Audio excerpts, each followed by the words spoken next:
প্রিয় দর্শক, স্বাগত জানাচ্ছি আগামীর বাংলাদেশ অনুষ্ঠানে। আশা করি আপনারা ভালো আছেন, সুস্থ আছেন।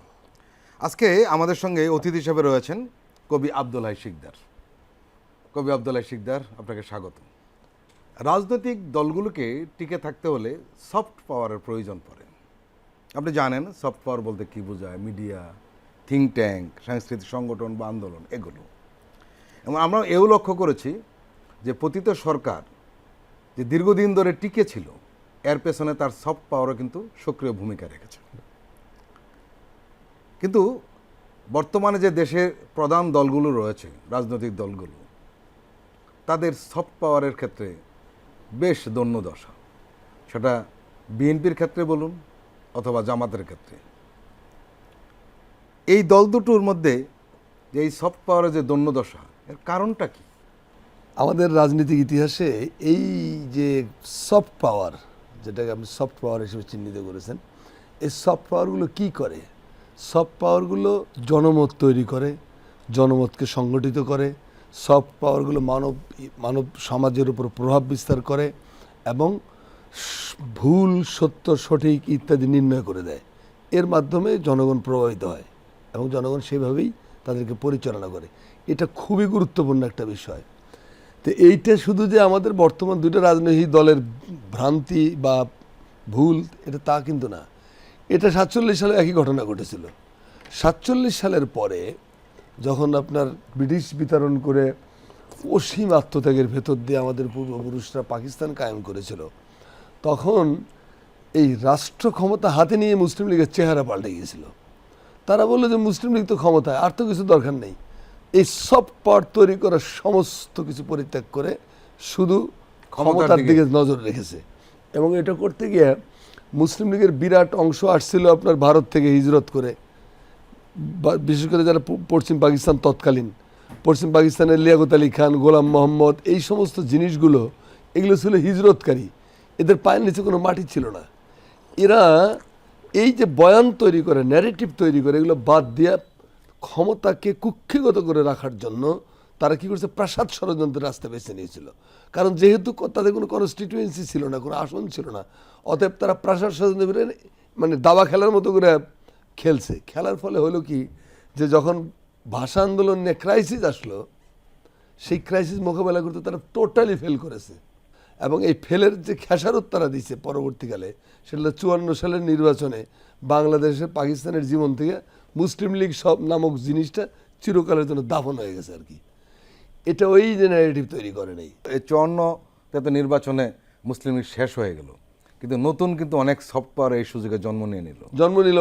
কারণ ভ্যাকুয়াম প্রকৃতি শূন্য স্থান পছন্দ করে না বলেই আপনার এই যে ছোটো ছোটো কয়েকটা জিনিসের কথা বলি। একটা হলো যেমন ধরেন আপনার রবীন্দ্রসঙ্গীত নিষিদ্ধ করা। এটা একটা খুব মানে ছোট একটা বিষয়। এই জন্য পাকিস্তানের তৎকালীন যে তথ্যমন্ত্রী খাজা শাহাবুদ্দিন সাহেব, তিনি বলেছিলেন যে রবীন্দ্রনাথের কোনো কোনো গান আছে যেটা তার দৃষ্টিভঙ্গিতে তিনি বলেছেন যেটা পাকিস্তানের রাষ্ট্রীয় তৌহিদবাদী যে চেতনা তার সাথে সাংঘর্ষিক। কাজে এই গানগুলো পরিহার করেছিল। ঘটনা কিন্তু এটুকুই। কিন্তু সেইটাকে বেস করে বিশাল 60-এর দশকে আন্দোলন দাঁড় হয়ে গেল। আন্দোলনের পেছনে অবশ্যই বামরা ছিল। বামদের তখন হেডকোয়ার্টার ছিল কলকাতা, দিল্লি, এগুলো আমাদের মাথায় রাখতে হবে। আরেকটা হলো যে যখন আমরা রবীন্দ্রসঙ্গীতকে বাঁচানোর জন্য আন্দোলন করতেছি, ইভেন মৌলানা ভাসানী রবীন্দ্রসঙ্গীতকে বিঘ্ন সৃষ্টি করা যাবে না বলে বিবৃতি দিয়েছেন, তখনও কিন্তু ভারতে আপনার 54 সালের পর থেকে 70 সাল পর্যন্ত ভারতীয় টেলিভিশন, ভারতীয় রেডিও, আকাশবাণী, অল ইন্ডিয়ার সব কিছু নজরুল সঙ্গীত ব্যান্ড ছিল। এটা কিন্তু আমাদের এটা জানেও না, কেউ বলে না। আমার একটা বই আছে কবি তীর্থ চুরুলিয়া, এর মধ্যে এই রেকর্ডগুলো আমি দিয়ে দিয়েছি, এখানে দলিল দস্তাবেজ সহ। আরেকটা ব্যাপার হলো যে নজরুলের ফ্যামিলির উপর অমানসিক নির্যাতন হয়েছিল 65 সালে যুদ্ধের সময়। তাদেরকে গোষ্ঠী শুদ্ধে ধরে নিয়ে জেলে ঢুকেছে। তাদেরকে অভিযুক্ত করা হয়েছে তাদের বাড়িতে আইএসআইয়ের হেলিকপ্টার ল্যান্ড করছিল এবং তারা আইএসআইয়ের এজেন্ট, এখানে ভারত থেকে তারা তথ্য পাচার করে। অদ্ভুত কতগুলো যুক্তি দিয়া নজরুলের পুরা পরিবার সবগুলোর জেলে ঢুকেছে এবং জ্যোতি বসু আসার পরে তারা জেল থেকে ছাড়া হয়েছে। এবং 54 পরে এই যে পরিবর্তনগুলো হলো বা ইন্ডিয়াতে এই ঘটনাগুলো ঘটলো, সেই ঘটনাগুলো কিন্তু আমাদের এখানে আর আসেই নাই, কেউ তোলেই নাই, প্রসঙ্গটা চেপে দেওয়া হয়েছে, ন্যারেটিভ তৈরি করা। তো 71 সালের পরে বাংলাদেশ আসলো, শেখ মুজিবকে মহিমান্বিত করার জন্য, যেহেতু ফ্যাসিবাদের বীজ রোপণ হয়ে গেল 72 সালেই, তাকে মহিমান্বিত করার জন্য আপনি খন্দকার ইলিয়াসের মতো ডেডিকেটেড একজন বহাল লেখক, গুরুত্বপূর্ণ, তিনি মুজিববাদ নামে বই লিখলেন। ডক্টর মাজহারুল ইসলাম, তিনি বঙ্গবন্ধু শেখ মুজিব নিয়ে বইলে, যে বই শেখ মুজিব নিজে ব্যান করে দিয়েছিল, কারণ এমন সব হাস্যকর গল্প তৈরি, রূপকথা তৈরি, ফ্যান্টাসি, ফেয়ারি টেলস, রূপকথা তৈরি করতেছে, শেখ মুজিবকে মহিমান্বিত করতেছে, শেখ মুজিবকে ডুবিয়েছে আর কি। তো সেগুলো হয়েছে। অর্থাৎ আমি বলতেছি, আপনি যেটা বলছেন সফটওয়্যার, এগুলো করেছে। আবার 75-এর পট পরিবর্তনের পরে যারা ক্ষমতাটা নিয়েছিল, তারা বিচক্ষণতার অভাবে তারা এই ন্যারেটিভ তৈরি করে সফট পাওয়ারকে জয় করার চেষ্টা করেনি, গঠন করেছে। যে কারণে যখন সংকট আসলো, তাদের পাশে কেউ ছিল না, জনমত তৈরিই হয়নি। জনমতকে প্রভাব বিস্তার করতে পারে এরকম কোনো ইনস্টিটিউশনই তারা দাঁড় করেনি। এই বিষয়টা আমাদের রাজনীতিতে বুঝেছিলেন একজন মানুষ, তার নাম হলো শহীদ প্রেসিডেন্ট জিয়াউর রহমান। শহীদ প্রেসিডেন্ট জিয়াউর রহমান আমাদের রাজনীতিক ইতিহাসে প্রথম ব্যক্তি যিনি এই প্রবলেমটা ধরতে পেরেছিলেন সঠিকভাবে। যে কারণে আপনি দেখবেন যে তার সময় কত রেভলিউশনারি কাণ্ড কারখানা হয়েছিল। বিএনপির অঙ্গ সংগঠন হিসেবে একটা দল, একটা জিনিস জন্ম দেওয়া হলো, জাতীয়তাবাদী সামাজিক সাংস্কৃতিক সংস্থা, জাসাস। যেটা এই জাসাসের মাধ্যমে তিনি চেয়েছিলেন, এখানে খালি সাংস্কৃতিক না, সামাজিক শব্দটা যুক্ত আছে, অর্থাৎ সমাজ জীবনের অন্তর্ভুক্ত যা কিছু আছে সবই এর অন্তর্ভুক্ত, এবং এটা একটা কালচারাল ইনস্টিটিউশন হিসেবে দাঁড়াবে। প্রথম সভাপতি করলেন সভাপতি কবি আল মাহমুদকে। কবি আল মাহমুদের মতো লোককে চয়েস করে নেওয়া তো সাংঘাতিক একটা গুরুত্বপূর্ণ বিষয়। তো সেটা তিনি করেছিলেন, এই জাসাস দিয়ে তিনি কর্মকাণ্ড শুরু করেছিলেন। এটা তো একটা প্রাথমিক ধাপ। তারপরে তিনি শিল্পকলা একাডেমিকে, শিল্পকলা পারফর্মিং আর্টস একাডেমি ইনস্টিটিউট কি একটা ছিল, এইটারে আজকের যে শিল্পকলাটার পুরো কাঠামোটা শহীদ প্রেসিডেন্ট জিয়াউর রহমান হাত দিয়ে তৈরি। টেলিভিশনে যে বাংলাদেশ টেলিভিশন, এই টেলিভিশনকে আজকের এই পর্যায়ে আনার জন্য যদি টেলিভিশনের কারো কাছে কোনো ঋণ থেকে থাকে, সেটার নাম হলো জিয়াউর রহমান। কারণ তিনি তখন ইন্ডিয়াতে কালার টিভি আসে নাই, অথচ ঢাকাতে কালার টেলিভিশন চলে আসছে, এবং টেলিভিশনের এক নতুন কুরির মাধ্যমে সারা দেশে একটা হুলস্থুল তৈরি করানো হয়েছিল।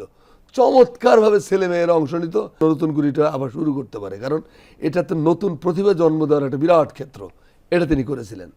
তারপরে চলচ্চিত্রের অনুদান প্রথা নামে যে কোনো জিনিস আছে, এটা আমাদের মাথার মধ্যে ছিল না, বাঙালি মুসলমানের মাথায় এগুলো ছিল না। তিনি চলচ্চিত্র অনুদান প্রথা প্রবর্তন করলেন, তিনি চলচ্চিত্রে পুরস্কার প্রথা প্রবর্তন করলেন, এফডিসিকে আপ টু ডেট করলেন, আধুনিকায়ন করলেন। তারপরে দেখেন যে জ্ঞানী গুণীদের সম্মানিত করার জন্য 21শে পদক, স্বাধীনতা পদক চালু করলেন। বাংলাদেশের ইতিহাসে প্রথমবারের মতো জাতীয় পর্যায়ে নজরুল সঙ্গীত সম্মেলন করেছিলেন তিনি, এবং নজরুলের র্যালি করেছিলেন একটা দেশের প্রেসিডেন্ট। তিনি ফার্মগেট থেকে নজরুলের মাজার পর্যন্ত র্যালি করলেন 77 সালে। র্যালি করে তিনি ওই র্যালিতে এই রোডটার নাম হয়ে গেল কাজী নজরুল ইসলাম অ্যাভিনিউ। আপনি ভাবেন, দেশের প্রেসিডেন্ট র্যালি করতেছে দেশের একজন কবির জন্য, বিশাল ব্যাপার। তারপরে আসেন আপনার যাত্রা ছিল সারাক্ষণ আপনার ইন্ডিয়ান নাট্যকারদের লেখা নাটক নিয়ে আমাদের যাত্রাগুলো হতো। তিনি বললেন যে এটা কেন হবে, আমার ইতিহাস, আমার তিতুমির, আমার শরীয়তুল্লাহ, আমার ভাটির শমশের গাজী, আমার এই আপনার টিপু পাগলা, বা আমার নীল বিদ্রোহ, আমার কৃষক বিদ্রোহ, এগুলো নাই কেন এখানে, আমার ভাষা আন্দোলনে যাত্রা হবে না কেন? এইটার জন্য তিনি বলেছেন নাটকের বইয়ের অভাব। তিনি নাট্যকারদের নিয়ে বঙ্গভবনে বৈঠক করে, মানে এক বৈঠকে প্রায় 40 জন নাট্যকারকে দায়িত্ব দেওয়া হলো, তোমরা প্রত্যেকেই 2 মাসের মধ্যে একটা করে নাটকের বই জমা দিবা।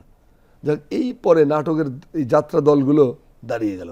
তিনি প্রথম আমাদের কালচারাল টিম পাঠালেন দেশের বাইরে।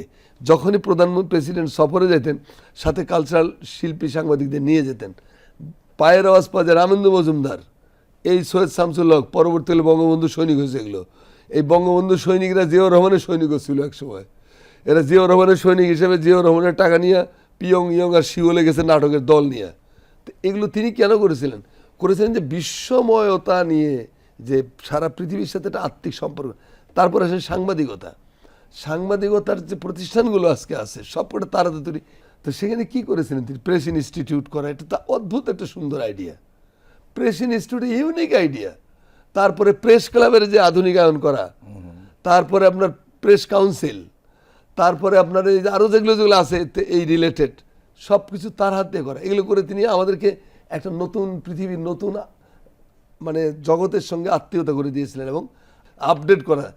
এই সব কিছু করার ভেতরতে তিনি একটা ন্যারেটিভ তৈরি করতে পেরেছিলেন। বয়ান, গ্রামে গ্রামে শিল্প মেলা হচ্ছে, যাত্রা উৎসব হচ্ছে, নাটকের উৎসব হচ্ছে, খাল কাঁধে কোদাল নিয়ে ছেলে মেয়ে রাজনীতিবিদরা মাঠে যাচ্ছে খাল কাটতে।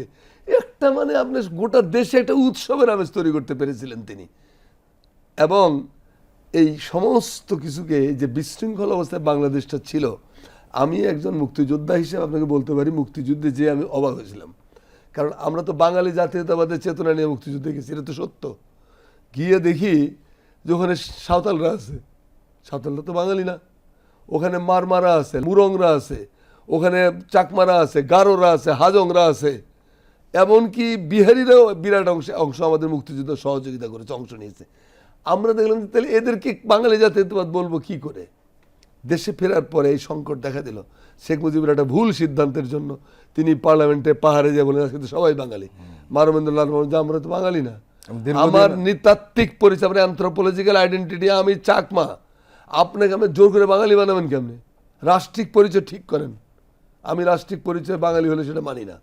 জাস্ট গন্ডগোলে শুরু হলো এই শান্তি বাহিনী টান্তি বাহিনী। পরবর্তীকালে জিয়াউর রহমান এই জিনিসটা ধরতে পেরেছিলেন এবং তিনি যে রাষ্ট্রের ভেতরে ছোট ছোট ক্ষুদ্র জাতিগোষ্ঠী একজনও যদি হয় তবু তো তার একই অধিকার।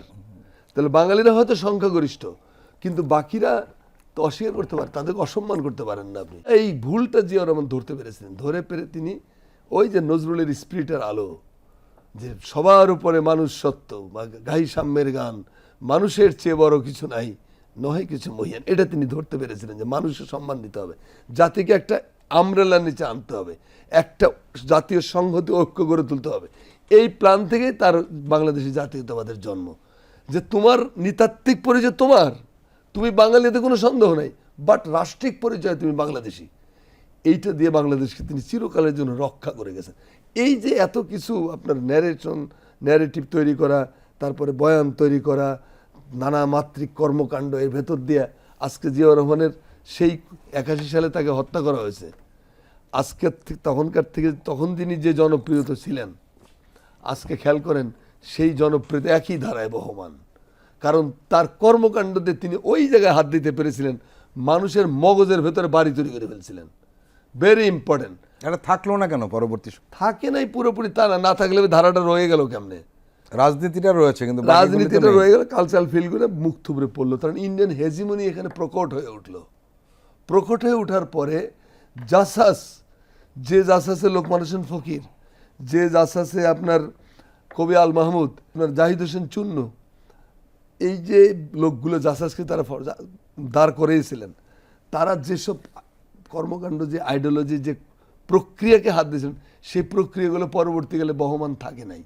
আফটার জাহিদ হোসেন চুন্নু এবং আব্দুল্লাহ শিকদার, আমি তো তখন সেক্রেটারি জাসাসের কেন্দ্রীয় কমিটির, তারপরে সে ধারাগুলো নাই।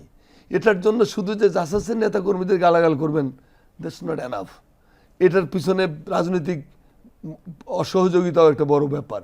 রাজনৈতিক দলগুলো অসহযোগিতার সাথে আমি বলবো অমনোযোগ, মনোযোগ দেওয়ারই প্রয়োজন বোধ করে নেই এইখানে। এবং ওই সংশ্লিষ্ট জায়গাগুলোতে অ্যাড্রেস করতে হবে এখন আমাদের আবার নতুন করে। যদি সেটা না করা যায় তাহলে বাংলাদেশ গোল্লায় যাবে। কারণ কালচারাল হেজিমনি তৈরি করে ইন্ডিয়া হায়দ্রাবাদের মতো স্বাধীন দেশ খেয়ে ফেলছিল। 49 সালে একটা স্বাধীন সার্বভৌম দেশ বাংলাদেশের সাথে আয়োজনে ডবল প্রায়। এরকম একটা দেশ যার সেনাবাহিনী ছিল, বিমান বাহিনী ছিল, নৌবাহিনী ছিল, টাকশাল ছিল, সুপ্রিম কোর্ট ছিল, জাতিসংঘের সদস্য ছিল, পৃথিবীর বিভিন্ন দেশে দেশে তাদের দূতাবাস ছিল, সেরকম একটা স্বাধীন দেশ কালচারাল হেজিমনির কাছে হেরে যে হারিয়ে গেছে। একই ঘটনা আপনার সিকিমে। সিকিমের মানুষ বিশ্বাস করে লেন্দুব দর্জির নেতৃত্ব থেকে ভোট দিয়ে পার্লামেন্টে পাঠাইছে, পার্লামেন্টে বিল তুলে ওরা দেশের স্বাধীনতা ভারতের কাছে বিক্রি করে দিয়েছে। কালচারাল হেজিমনি ভেরি ডেঞ্জারাস জিনিস। আজকের পৃথিবীতে কোনো দেশ দখল করার জন্য আপনার সরাসরি সৈন্য পাঠানোর দরকার হয় না, আপনি আপনার কালচারটা পুশ করেন। যেমন বাংলাদেশের যতগুলো টিভি চ্যানেল আছে, ইনক্লুডিং আমাদের বিটিভি, একটা চ্যানেল ইন্ডিয়াতে দেখানো হয় না। কেন দেখানো হয় না জানেন? ইন্ডিয়া বলে যে এটা আমাদের সাংস্কৃতিক নিজস্বতা নষ্ট করবে। আশ্চর্য ব্যাপার। আমরা দেখাচ্ছি কেন তাইলে? কেন আমি নাহিদ ইসলামকে বলবো আমাদের তথ্য উপদেষ্টা যে আপনার মাথার মধ্যে এটা নেন, আপনি বিপ্লবের সরাসরি প্রত্যক্ষ ফসল, আপনি নেতৃত্ব দিয়েছেন। আপনি এখন কেপি ওলির পথ ধরেন। কেপি ওলি যখন দেখলো যে ইন্ডিয়ান চ্যানেলগুলো তার স্বার্থের বিরুদ্ধে কাজ করে বেড়াচ্ছে, প্রোপাগান্ডা ছড়াচ্ছে, just kick them out from Nepal. একটা ইন্ডিয়ান চ্যানেল আর নেপালে চলে না, একটা নোটিশে বন্ধ করে দিয়েছে। বলছে আমার নিজস্ব সংস্কৃতি, জীবন ব্যবস্থা বিপর্যস্ত হয়ে যাচ্ছে। তা আমার এখানে অনাবৃত আকাশ দিয়ে গলিত পুজের মতো বিষাক্ত আপনার অপসংস্কৃতি ঢুকতেছে। এগুলো প্রতিরোধের ক্ষেত্রে আমাদের অবস্থান কি? অফেন্সিভও না ডিফেন্সিভও না, কিছুই না, আল্লাহর হাতে ছেড়ে দিয়েছি। তা আল্লাহ তো সেই জাতিকে কখনোই সাহায্য করে না যে জাতি নিজে নিজেকে সাহায্য করে না। প্রিয় দর্শক, আমরা এখন একটি বিরতি নেব, আমরা এক্ষুনি ফিরছি, আপনারা আমাদের সঙ্গেই থাকুন।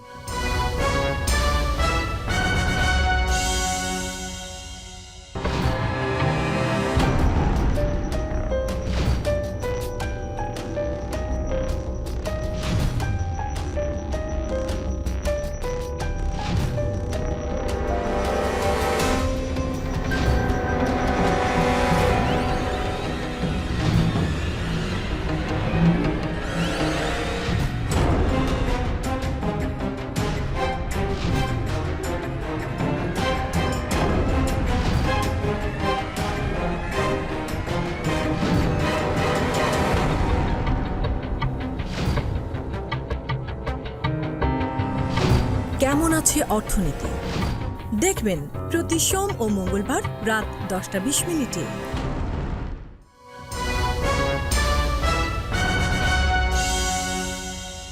আবারও স্বাগত আগামীর বাংলাদেশ অনুষ্ঠানে। আমাদের সঙ্গে আজকে অতিথি হিসেবে রয়েছেন কবি আব্দুল্লাহ শিকদার। আব্দুল্লাহ শিকদার, এই যে জুলাই আগস্টের গণ অভ্যুত্থানের পর দেশ থেকে স্বৈরাচার বিদায় নিল, নতুন সরকার হলো, এটা আমরা সবাই দেখছি। দেশে আর কি পরিবর্তন হলো? ভেতরের থেকে চেঞ্জ হলো যে অ্যাটিচিউডের মধ্যে আমাদের রক্তের ভেতরে রয়ে গেছে। আসলে এই যে এসে একটা কথা বলেছে আপনার ফিদেল কাস্ট্রো এবং মাও সেতুংয়ের কথাটা প্রায় একই ধরনের। মাও সেতুং চীন রেভলিউশনের হওয়ার পরে 67 সালে কালচারাল রেভলিউশন করেছিলেন। তিনি ফিল করছিলেন যে অন্তরের ভেতরে পয়জন রয়ে গেছে। আপনি দেখবেন যে আপনি যদি পয়জন খেয়ে ফেলেন, আপনার স্টোমাক ওয়াশ করার দিকে ডাক্তাররা প্রথম মনোযোগ দেয়। স্টোমাক ওয়াশ করতে করতে করতে করতে তারপরে তারা স্যালাইন ট্যালাইন দিয়ে রক্তের থেকে বাকিটা বের করে দেয়। তো আমাদের স্টোমাক ওয়াশটা করা হয়নি। আমাদের বিপ্লবটা টোটালি একটা অসমাপ্ত বিপ্লবে পরিণত হয়েছে।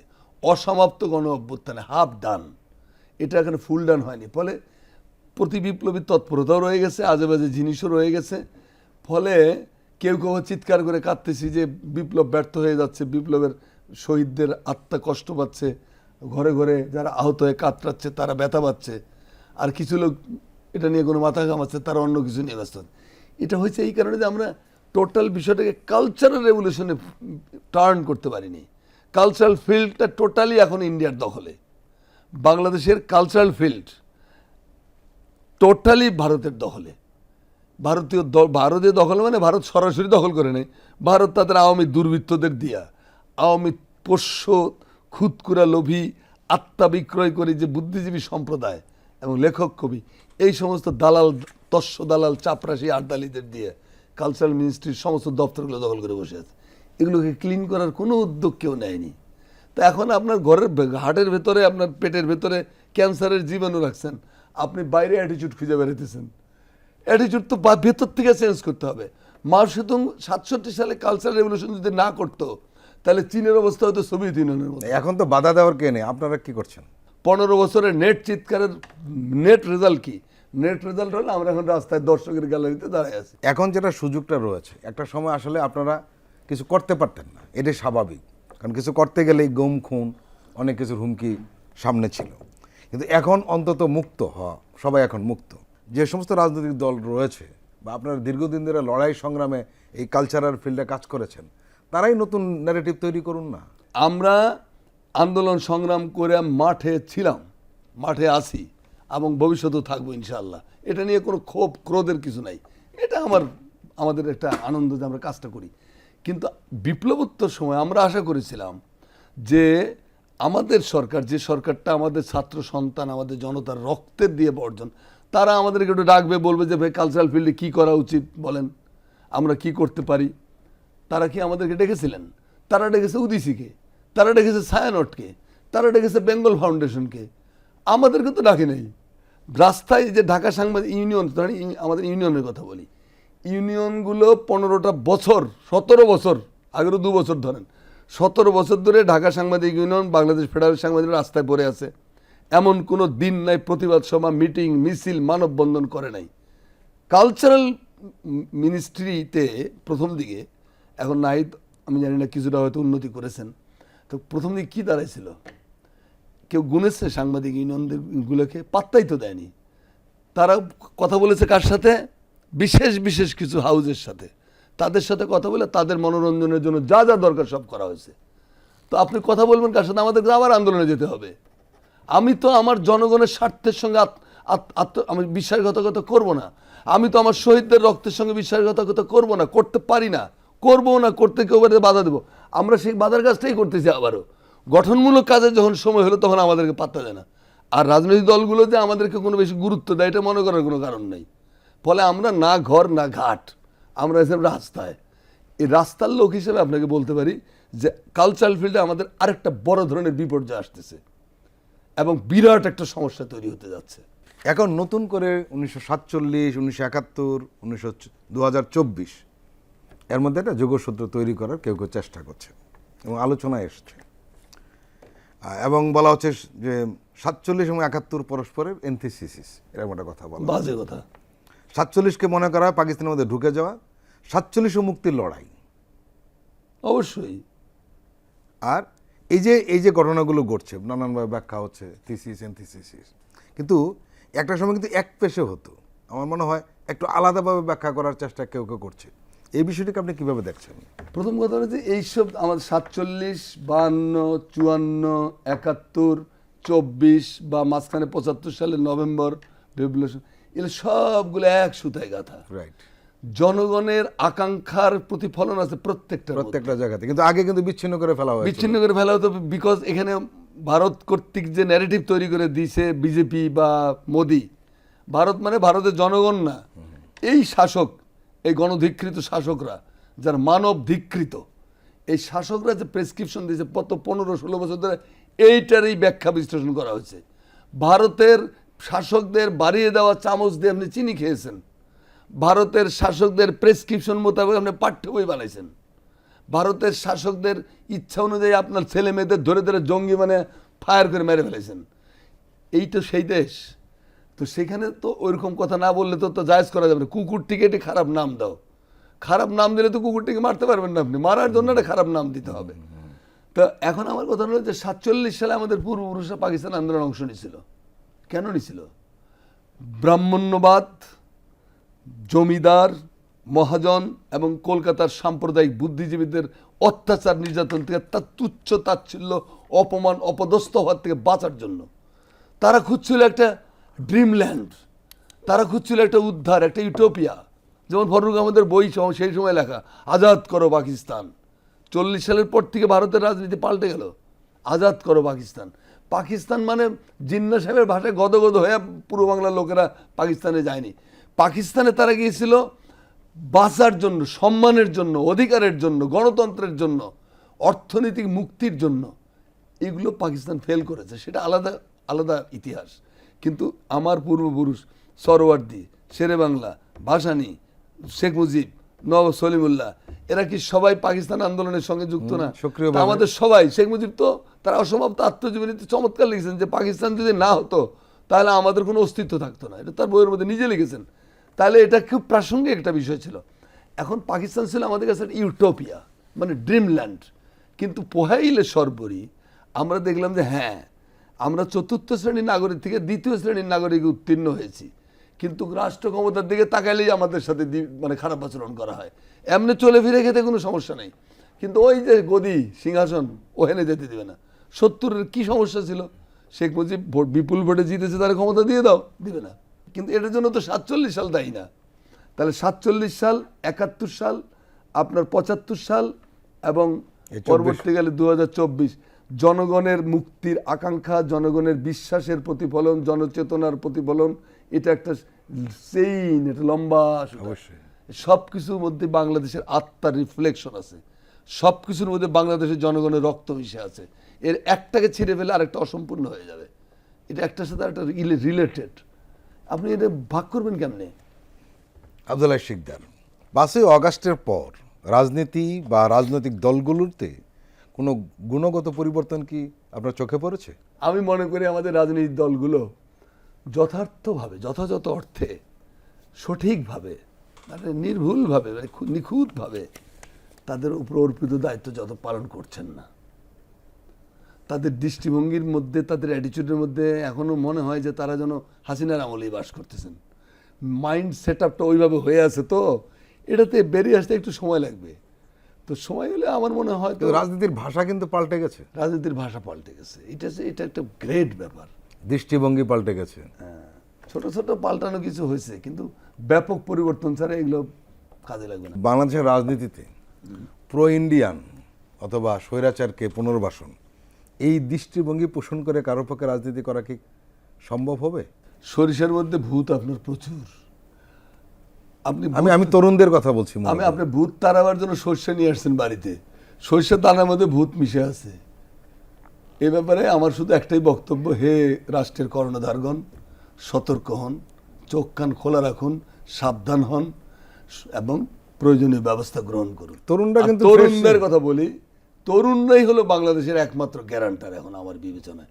কারণ তরুণদেরকে 15-16 বছর ধরে ব্রেন ওয়াশ করা হয়েছে, কিছুই হয়নি। কিন্তু দেখা যাচ্ছে এক রাতের মধ্যে সব ধসে পড়ে গেছে। ঠিক সোভিয়েত ইউনিয়নের মতো।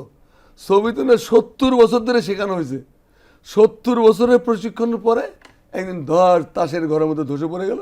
যার যেটা ছিল সেটা নিয়ে সে বেরিয়ে পড়ছে। যে খ্রিস্টান ছিল সে খ্রিস্টান হয়ে গেল, যে মুসলমান ছিল সে মুসলমান হয়ে গেল। ঠিক সেম হয়েছে বাংলাদেশে। আমাদের তরুণরা এবার যেটা করেছে, এইটা আমরা ঋণ শোধ করতে পারবো না কোনোদিন, এই তরুণদের ঋণ। এখন আমি তরুণদের কাছে যেটা আশা করি সেটা হলো যে বাবারা একটু ম্যাচিউর আচরণ করো। আমাদের এই তেদর রাজনীতিবিদদের সাথে খেলতে গেলে তোমাদেরকে ম্যাচিউর না হলে পারবে না। প্রিয় দর্শক, আমরা এখন একটি বিরতি নেব, আমরা এক্ষুনি ফিরছি, আপনারা আমাদের সঙ্গেই থাকুন।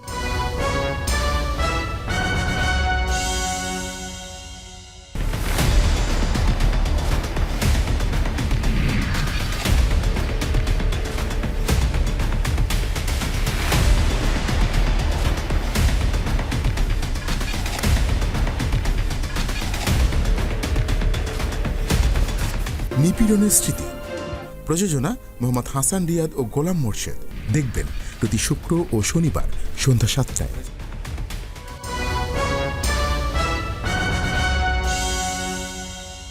আবারও স্বাগত আগামীর বাংলাদেশ অনুষ্ঠানে। কবি আব্দুল্লাহ শিকদার, সংস্কার শব্দটি এখন বহুল আলোচিত। কেউ বলছেন নির্বাচন আগে সংস্কার, কেউ বলছেন নির্বাচনের পরে সংস্কার, আবার কেউ বলছেন সংস্কার এবং নির্বাচন একসঙ্গেই চলবে। আবার কেউ কেউ খুব প্রান্তিক কথাও বলছেন যে এই সময় যদি সংস্কার না হয় আর কখনোই করা সম্ভব হবে না, আর এই সংস্কার যদি না করা হয় তাহলে এই যে 2000 শহীদ হলেন তাদের রক্তের সাথে বেইমানি করা হবে। কি বলবেন আপনি? সবগুলোই সত্য, কিন্তু আমাদের সমস্যা যেটা হয়েছে সেটা হলো যে পরস্পরকে বোঝার চেষ্টা কেউ করছে না। রাজনৈতিক দলগুলো কি চাইতেছে, আমাদের এই উপদেষ্টা পরিষদ তো প্রথম 2-1 মাস রাজনীতিবিদদেরকে মানুষই মনে করে নেই। এমন একটা ভাব যে আমরা তো সুপারম্যান, এই ভাবের জন্য একটা তৈরি হয়েছে যে কী ব্যাপারে এরা এরকম ভাব দেখাচ্ছে কেন। এই ভাবের গরমে চারিদিকের পরিবেশ নষ্ট হয়ে গেছে। এখন প্রফেসর ইউনূস এই যে সংখ্যালঘু ঝামেলার সময় স্যার সবাইকে নিয়ে বসে একটা ঐক্যের আবহাওয়া তৈরি করেছিলেন বলে বাংলাদেশ কিন্তু টিকে গেছে। আর আমাদের এই পরস্পরের প্রতি আস্থার সংকট দেখা দিছে। আবার রাজনীতি দলগুলোর মধ্যে একটা অংশ সরকারকে বিশ্বাস করতে পারতেছে না যে আসলে এরা কী চায়। আপনি আস্থায় নেবেন না সবাইকে। আপনি সংবিধান সংস্কার করবেন, তো সংবিধানের স্টেক হোল্ডার, সবচেয়ে বড় স্টেক হোল্ডার কারা? রাজনীতিবিদরা। তো তাদেরকে ডাকেনি আপনি। না, এখন তো না, আপনি আলী রিয়াজ সাহেবের বক্তব্য যে রাজনীতিবিদদের সাথে আমাদের কাজ নাই, আমরা জিনিস করে দেবো, গভর্নমেন্ট এটা রাজনীতিবিদ। আপনি নিশ্চয়ই জানেন যে প্রধান উপদেষ্টার নেতৃত্বে এটা জাতীয় ঐক্যমত্য কমিটি হয়েছে, কমিশন হয়েছে। হ্যাঁ, ভালো তো। এবং এইখানে কমিশনের সদস্য থাকবেন কারা? যারা বিভিন্ন সংস্কার কমিশনের চেয়ারম্যান। এবং প্রধান উপদেষ্টা কিন্তু এই কমিটিতে কোঅপ্ট করতে পারবেন কাউকে ওনার যাকে ইচ্ছা। এবং এই কমিটি থেকে কিন্তু রাজনৈতিক দলগুলোর সঙ্গে আলোচনা করা হবে। আমি মনে করি সংস্কার চলতেই থাকবে, সংস্কার হতেই হবে, সংস্কার হতে হবে। সংস্কারের ভেতর দিয়ে আমরা একটা সুষ্ঠু অবাধ নিরপেক্ষ নির্বাচনে যাব। একটি গণতান্ত্রিক সরকারের জন্য দেশের মানুষ দীর্ঘদিন ধরে তৃষ্ণার্ত হয়ে আছে, তারা তাদের ভোটাধিকার ফেরত চায়, সেই জায়গায় তাদেরকে যেতে দিতে হবে। কিন্তু কথা হলো যে আপনি সংস্কার করবেন কত বড় করেন, বেসিক সংস্কারগুলো কি? বেসিক সংস্কার নির্বাচন কমিশন, বেসিক সংস্কার হলো আপনার পুলিশ, বেসিক সংস্কার বিচারালয়, বেসিক সংস্কার প্রশাসন, এগুলো নির্বাচন রিলেটেড। এই সংস্কারগুলোকে অগ্রাধিকার ভিত্তিতে দিয়ে তারপরে সময় পেলে বাকিগুলোও করবেন, আমরা না করছি না, করে আপনি নির্বাচন দিয়ে দেন। আমরা সবাই জানি যে স্বৈরাচার হাসিনাকে টিকিয়ে রাখতে গত 15.5 বছর দিল্লি কিভাবে সহযোগিতা করেছে। দিল্লিতে শেখ হাসিনাকে রেখে ঢাকা দিল্লির সম্পর্ক আসলে কদ্দূর এগোবে? এইটার পুরোটাই নির্ভর করতেছে দিল্লির উপর। দিল্লি যদি সত্যি সত্যি বাংলাদেশের মানুষের বন্ধুত্ব চায়, কিন্তু এইটা ভারত বাংলাদেশ সম্পর্কের মধ্যে একটা গলার কাটা হয়ে আছে। কারণ এটি কোনো নর্মাল ব্যক্তি, এটি দলাই লামা নন। তিব্বত থেকে বিতাড়িত দলাই লামা ভারতে আশ্রয় নিয়েছিলেন, তাকে আশ্রয় দেওয়া, তিনি শরণার্থী ছিলেন সেই কারণে। কিন্তু হাসিনা তো কিলার, গণহত্যাকারী, তার হাত আমার হাজার হাজার মানুষের রক্তের। আপনি নিশ্চয়ই জানেন এই অভিযোগের কারণে, সে যে ক্রুয়েল কিলার, এই অভিযোগের কারণে কিন্তু দিল্লি তাকে অনেক জায়গায় পাঠানোর ব্যবস্থা করার চেষ্টা করেছিল, কিন্তু কেউ নেয়নি। তাহলে এরকম একজন কিলার কে, এরকম একটা যিনি জেনোসাইড করেছেন, এটা পৃথিবীর ঘৃণ্যতম মানে ফ্যাসিস্ট শাসক, তাকে আপনি প্রশ্রয় দেবেন? বাংলাদেশের জনগণের দিকে তাকাবেনই না। বাংলাদেশ সরকারের প্রফেসর ইউনূসের মতো এত সম্মানিত মানুষ, তার বিরুদ্ধে ভারতের এক শ্রেণী মিডিয়াতে যে অশ্রাব্য গালিগালাজ করে, তিনি পালিয়ে চলে গেছেন ফ্রান্সে, তিনি বিছনায় হাসপাতালে অজ্ঞান হয়ে পড়ে আছেন। এখন ইন্ডিয়ান এই মিডিয়াগুলো কারা?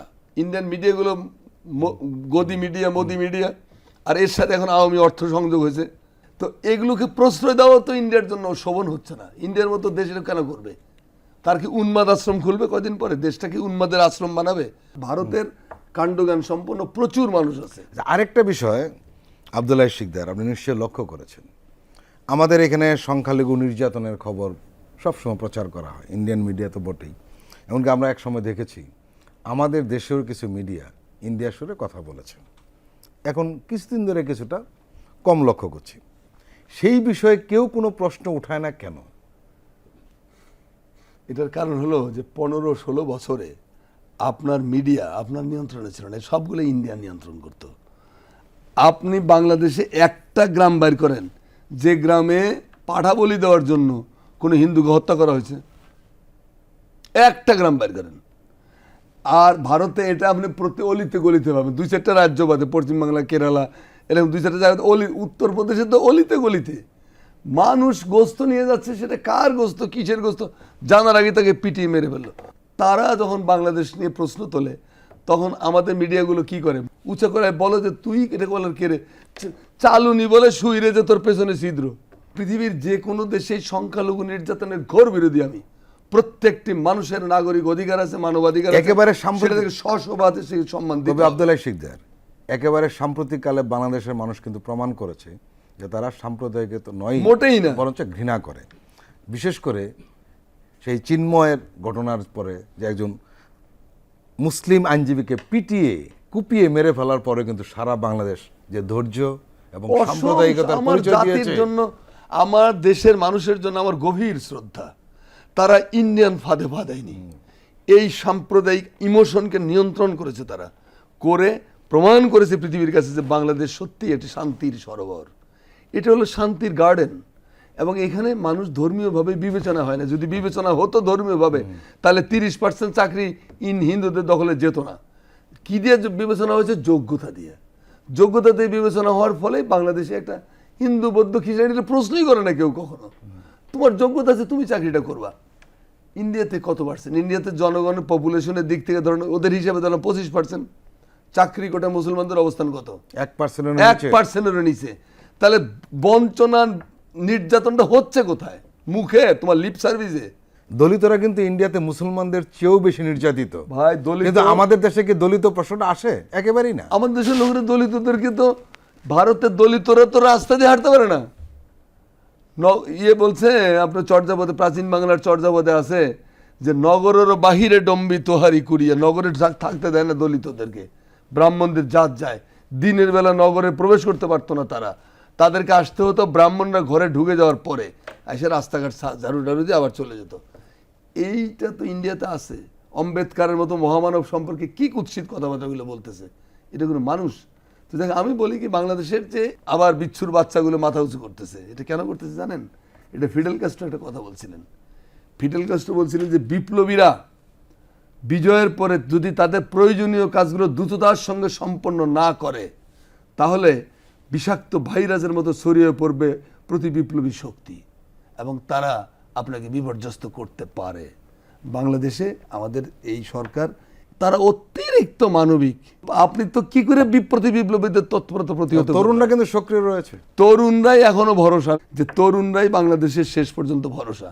কারণ তরুণরা কারো কাছে মাথা বিক্রি করেনি, তরুণরা হলো বিপ্লবের সত্যিকারের সৈনিক।